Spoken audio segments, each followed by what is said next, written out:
Hey everyone, welcome to our virtual cooking class today. Thank you so much for joining me. My name is Kate Watts. I'm a registered dietitian nutritionist with Cone Health. I am part of our Live Life Well employee well-being team. And I'm so excited to have you here today for our virtual cooking class. This month's theme is holiday appetizers and edible gifts. So this was a really fun one to choose recipes for. It was kind of hard to narrow it down, but I like to keep it simple, and we only do these classes for 30 minutes, so they have to be fast. So speaking of that, the granola that we're making today, the Harvest granola, does take 45 minutes in the oven. So I've already pre-made a batch, but I'm going to demo to you how to put that together and how to finish it off. So I have already preheated my oven to 300 degrees for the granola. However, we're going to actually start with our pineapple pecan cheese ball and get that chilling in the fridge before we start on the granola. So we're going to start with our cheese ball. We're going to cut up our fresh ingredients first, which is a yellow onion and a green pepper. We only need a little bit of each. So we're going to use the rest of the green pepper to serve our cheese ball with. It goes really well with whole wheat crackers, sliced celery, sliced peppers of any kind. So I'm going to have red and green for Christmas colors. So let's start with our onion. I've already got 2 8-ounce reduced fat cream cheese blocks that have softened. So that's going to be like our main base for the cheese ball. We're going to add to that 2 tablespoons of chopped onion. So I'm going to cut my onion in half. And then just peel the outer skin off of this smaller half here, because I only need, like I said, 2 tablespoons of our chopped onion.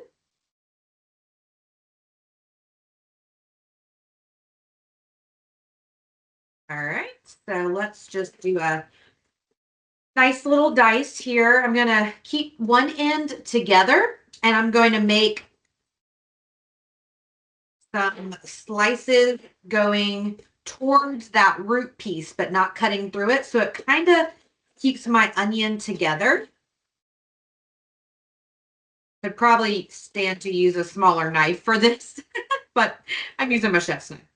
Okay, then we're going to come across, and as we cross cut this way, we're going to find that we get that nice mince as we cross over that first slice. And I'm just keeping the top of my knife down on the board and doing a nice rocking motion.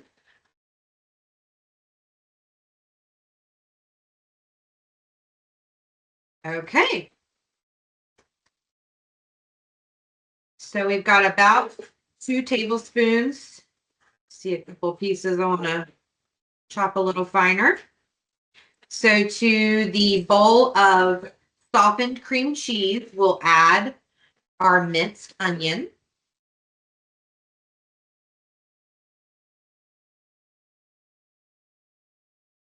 Okay. And then we're going to start on that green pepper. So we just need 1/4 cup of our green pepper. I'm going to cut it right down the middle. And then we're going to remove the inner pieces here that we don't want. So I'm going to kind of just scoop along the skin and cut that out. You can actually just completely cut out that middle portion. And actually the easiest way is to hold it up and down and to slice down against that white inner skin that we're wanting to remove, as well as the seeds. And now we can come across and slice our green pepper.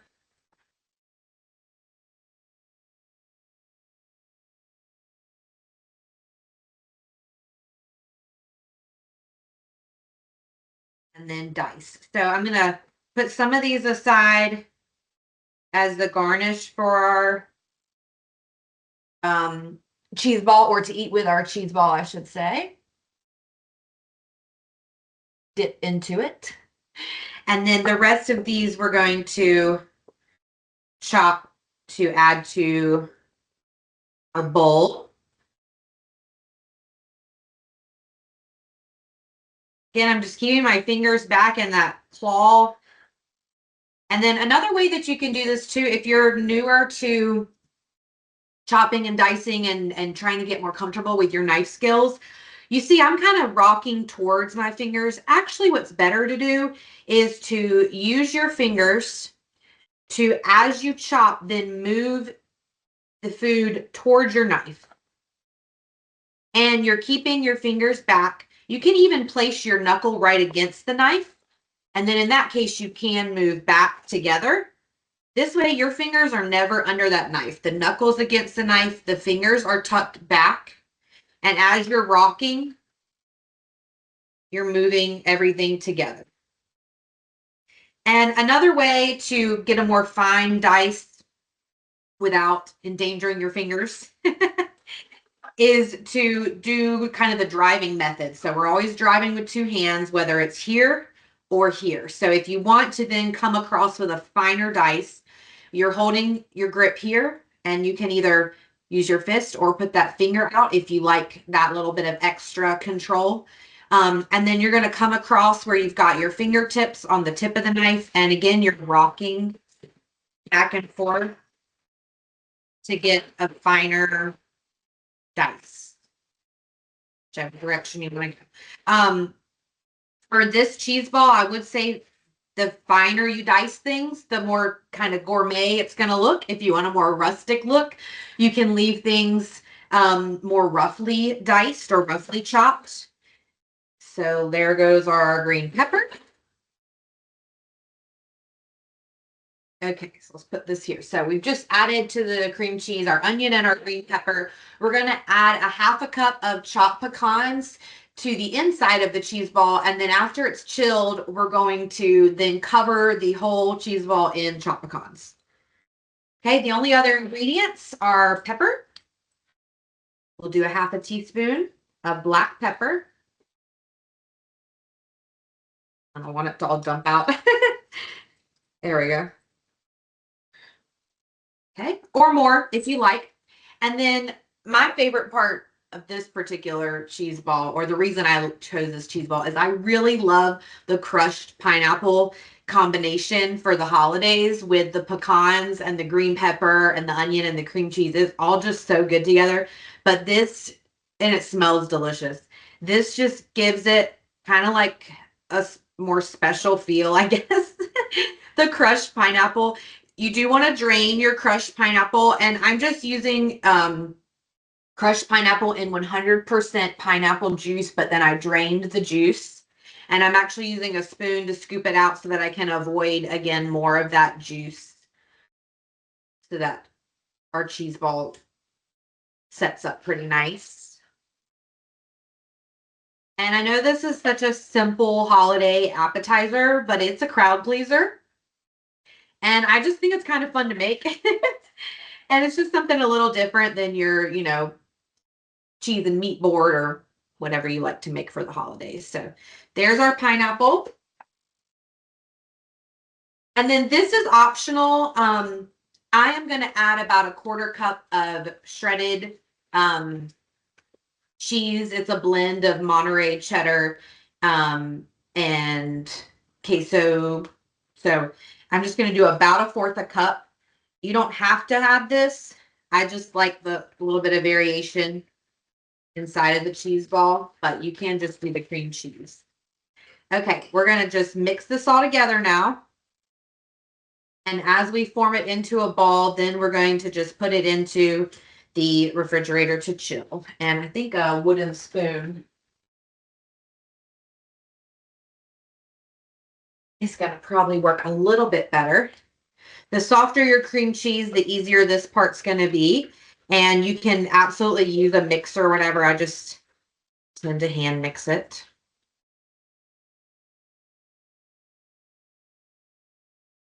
So this is going to have a little bit of protein, some fiber from the fruit and the nuts. It's made of, with whole ingredients. So that's always good to get onto the holiday table. And it's a good savory bite amidst all the sweet stuff we have this time of year. So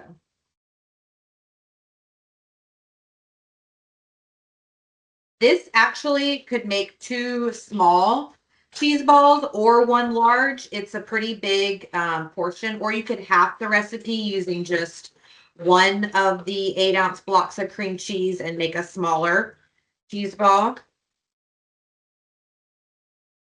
All right, there we go. Starting to combine nicely.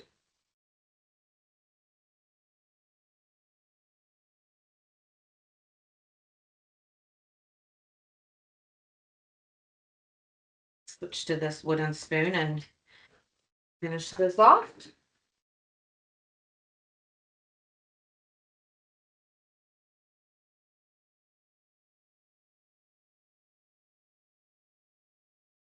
So let me know in the comments if you do most of the cooking for any holiday gatherings, if it's a potluck kind of deal, if everybody kind of chips in. And if you have any favorite holiday appetizers or edible gifts that you make year to year, love to know. I think I'm going to add just a little bit more black pepper to this.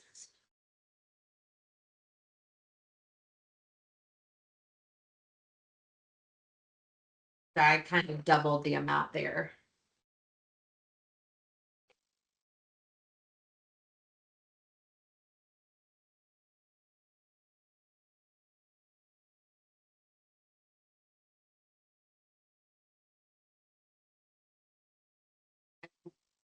So I've still got quite a bit of liquid from those pineapples. So I'm going to just kind of form it into the middle here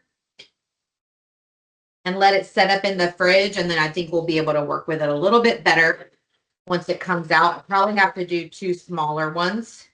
I don't think I'm going to be able to keep this whole thing together for a larger one. So, all right, let's get that mixture chilling in the fridge.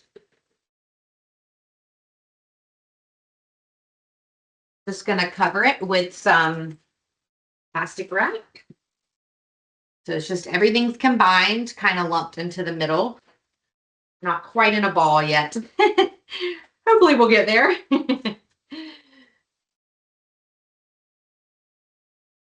All right, let's pop that into the fridge to chill for us. And we're going to get started on our granola. So this is a homemade harvest granola. And the first thing we're going to do is actually make a flaxseed egg. This is just going to help bind our granola together. And it's really simple. You just take 3 tablespoons of water. And to this, we're going to add a tablespoon of ground flaxseed or flaxseed meal. And then we're going to give that a stir and we're going to set it aside while we combine the other ingredients. This is going to thicken up a little bit, kind of like a gel. And that's going to just be a nice binder for us. But also we are going to use some maple syrup as a sweetener and also as a binder as well to keep the granola together. So we've set our flaxseed egg aside. And then for the other ingredients, we're just going to take a bowl, add them all together. So we're going to start with, I'm actually doing half of the recipe because I've already pre-made the other half for y'all today. So I'm going to do, the recipe calls for 3 cups of oats.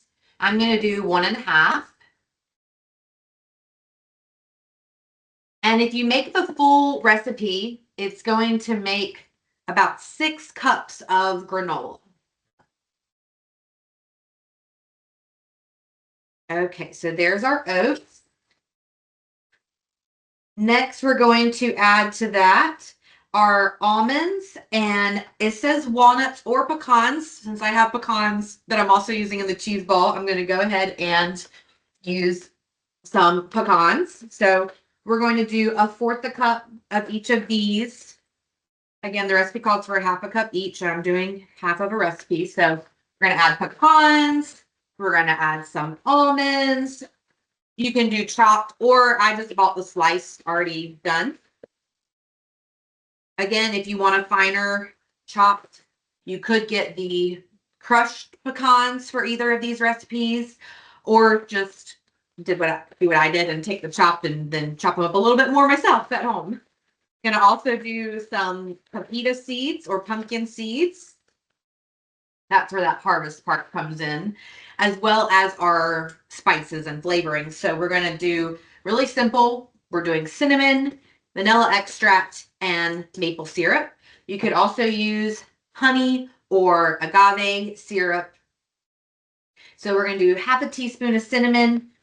Even though I'm halving the recipe, I'm going to keep that full amount of cinnamon. So I always like to kind of double up on any spices and herbs.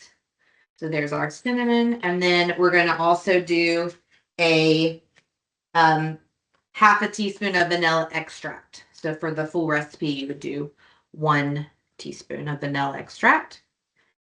Okay. And then we're going to add in our half a cup of maple syrup. So I'm going to do 1/4 a cup for this half batch.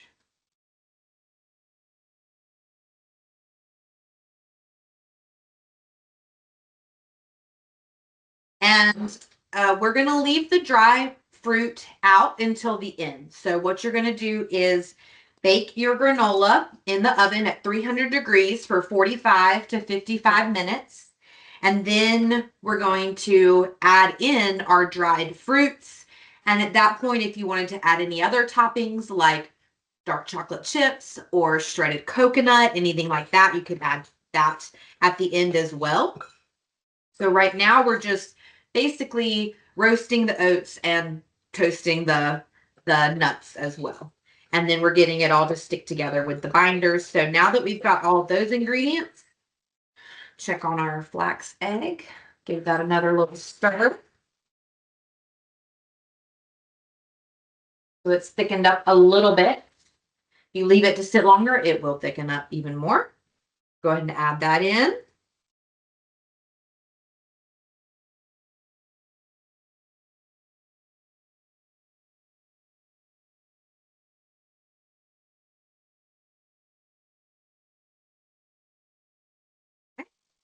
Just mix till everything's nice and combined.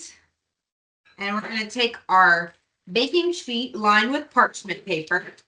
You double check, make sure I got everything. I think I did. All of our ingredients.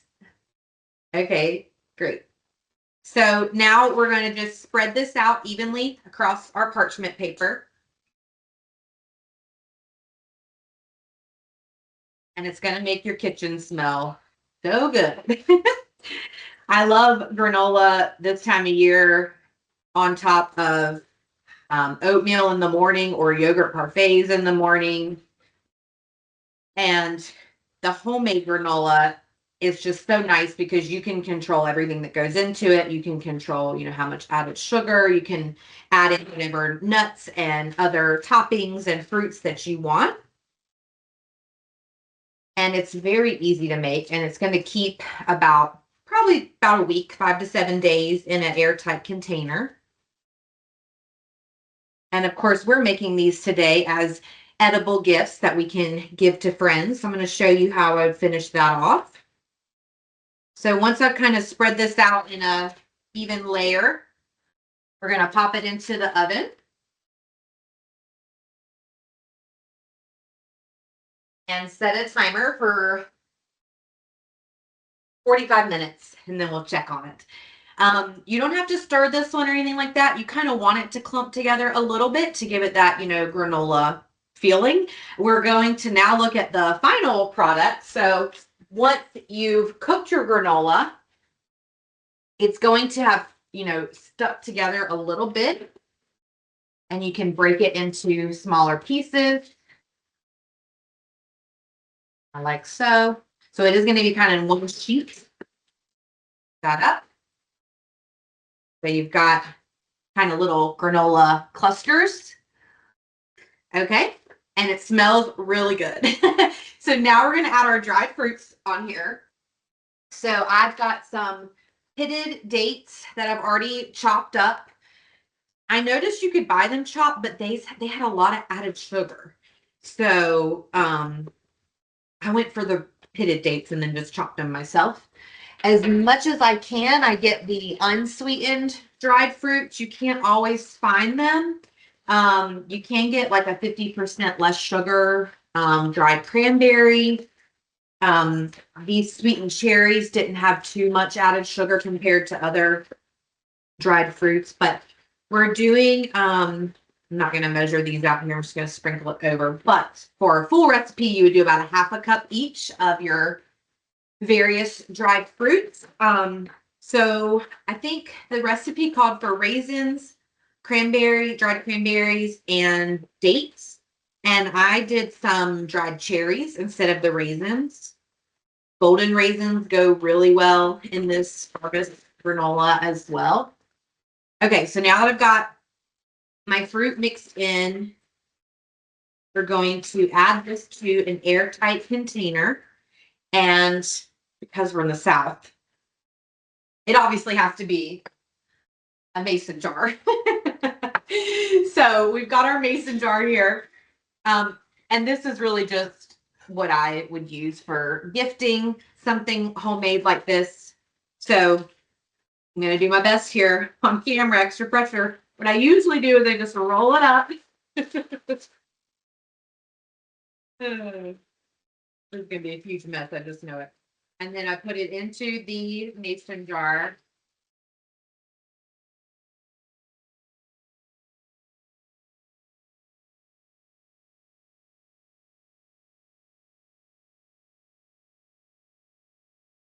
Okay, let's try this one more time. It'd be more like a funnel.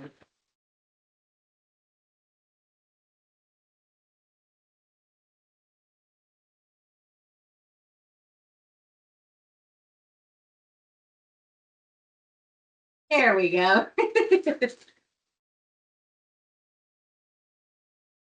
Minimal casualties over here. Okay, so now that we've got it into our mason jar, you can then make your edible gift nice and cute by adding a little ribbon, a little name tag, note tag of some kind to say what it is. And I usually put the date that I made it on the back just so they know when it was made. And there you go, a nice homemade granola. Or if you're just enjoying this at home, you can store it in whatever container you want and snack on it throughout the week. It is delicious, y'all. Okay, let's see if this cheese ball is going to cooperate with us today. Let me clear this out of the way.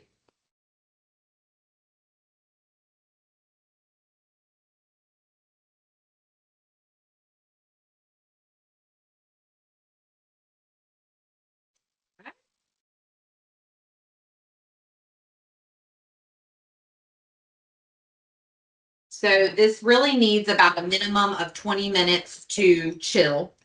And obviously we did not have that long today, but I'm going to do my best to shape it into the final product for us.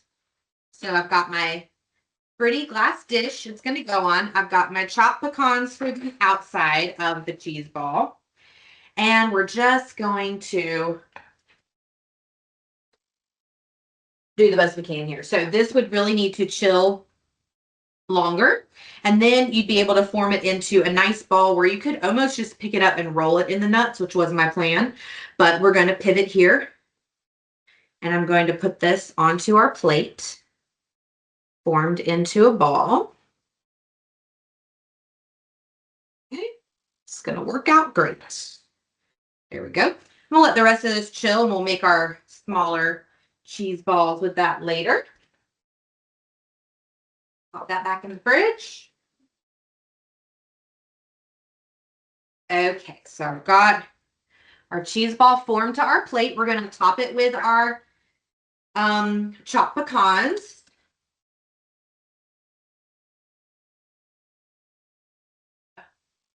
Larger spoon real quick.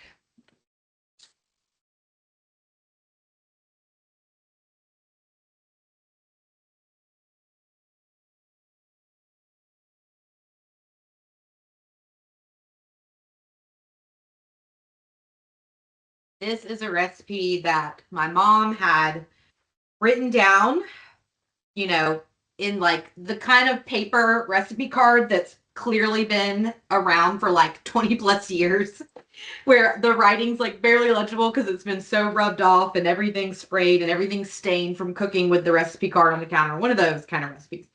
So this has definitely been a family favorite little appetizer for a while. And what's funny is I went to go type it up to share with all of you. And I thought, let me just Google and see what other like similar recipes are out there, see if I can find the one most similar to this recipe. And of course, turns out it was a Southern Living recipe, or excuse me, an Our State magazine recipe that probably what did originate from Southern Living that my mom had written down, but it was exactly like the one that I found on the Our State magazine website, which I thought was just cute because I love our State magazine. And we actually had a guest chef. I don't know if y'all remember way back in the day where Chef Lynn Wells used to do our virtual cooking classes for us. And she actually publishes recipes in Our State, or they use her as a guest chef author, I guess, for recipes.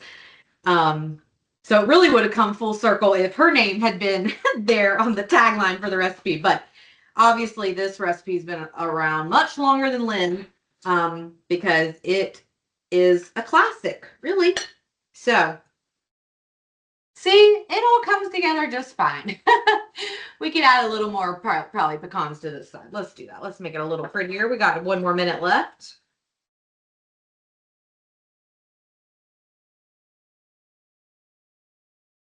It's going to taste good no matter what, no matter how it looks. So, okay, there's our little cheese ball. We've got our sides to go with it. So I've got some strips of green and red pepper and some whole wheat crackers. Let's give it a try. See how we did here.